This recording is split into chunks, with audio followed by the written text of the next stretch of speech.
भगवान भी जब मनुष्य रूप में अवतार लेते हैं तब अपना कार्य पूर्ण करके उन्हें इस धरती को छोड़कर जाना होता है।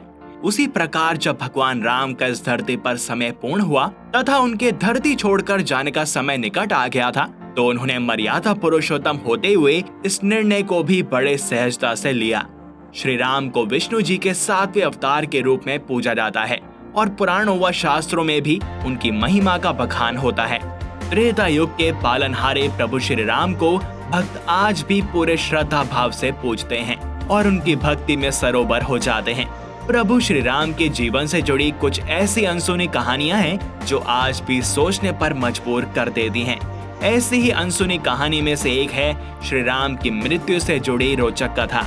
और आज इस वीडियो में हम जानेंगे कि कैसे प्रभु श्री राम, लक्ष्मण, भरत और शत्रुघ्न की मृत्यु हुई।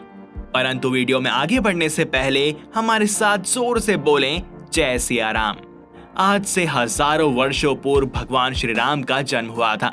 उनकी मृत्यु के बारे में रामायण के अतिरिक्त अन्य रामायण और पुराणों में अलग अलग वर्णन मिलता है। तो शुरू करते हैं पहली कथा से। हनुमान जी को अयोध्या में अनुपस्थित देखकर यमराज ने नगर में प्रवेश किया और एक संत का रूप धारण करके वे श्री राम के महल में पहुंच गए।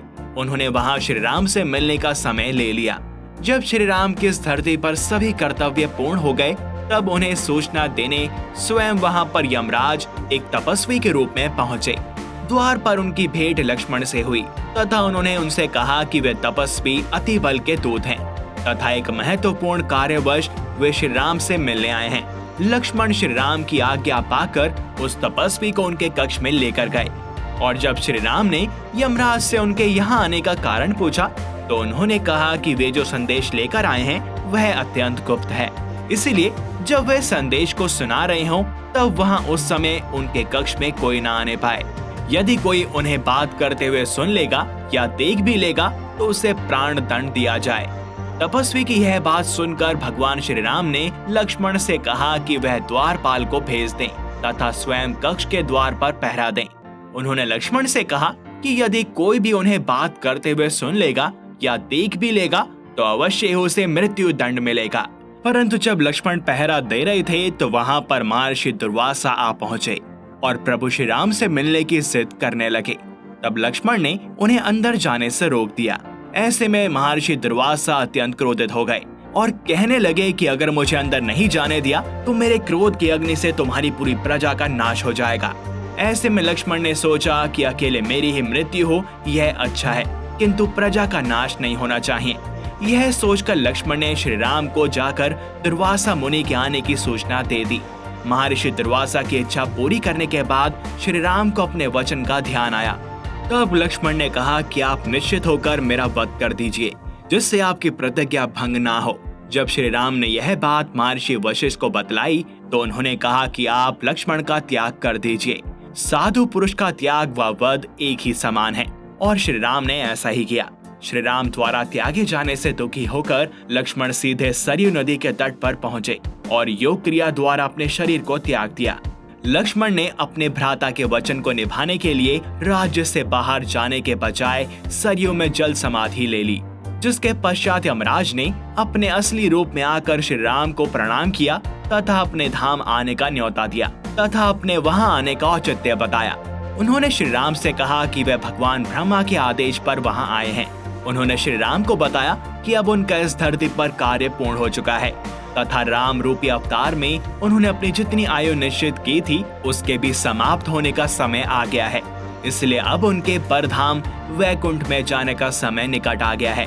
श्री राम ने भी यमराज से कहा कि वे जानते हैं कि उनका इस धरती पर समय पूर्ण होने वाला है तथा वे भी अपने धाम लौटना चाहते हैं, इसलिए वे यह संदेश भगवान ब्रह्मा तक पहुंचा दें।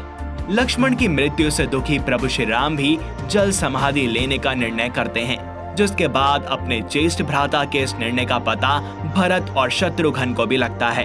वे दोनों प्रभु श्री राम से वैकुंठ धाम ना जाने की विनती करते हैं, परंतु श्री राम नहीं माने तो वे दोनों भी श्री राम के साथ साकेत धाम जाने की जिद पर अड़ गए। बहुत जिद के बाद प्रभु श्री राम ने दोनों की विनती स्वीकार कर ली। जब श्री राम सरयू नदी में समा गए तब फिर कुछ देर के बाद नदी के भीतर से भगवान विष्णु प्रकट हुए और उन्होंने अपने भक्तों को दर्शन दिए। इस प्रकार से श्री राम ने अपना स्थूल रूप त्याग कर वास्तविक स्वरूप विष्णु का रूप धारण किया और वैकुंठ धाम की ओर प्रस्थान किया।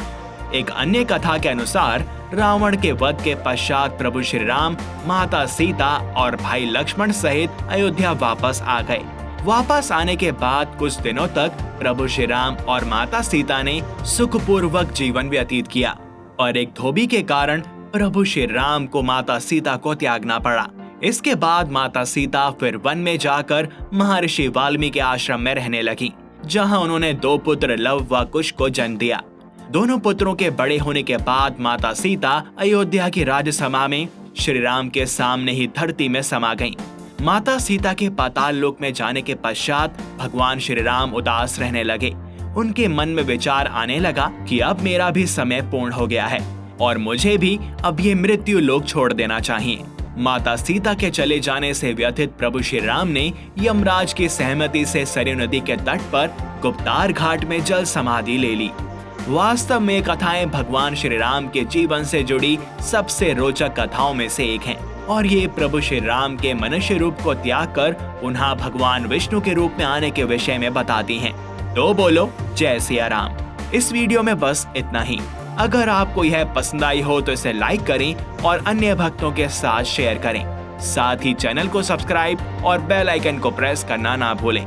मिलते हैं आपसे अगली वीडियो में और भी अद्भुत कथाओं के साथ। तब तक के लिए हरि ओम।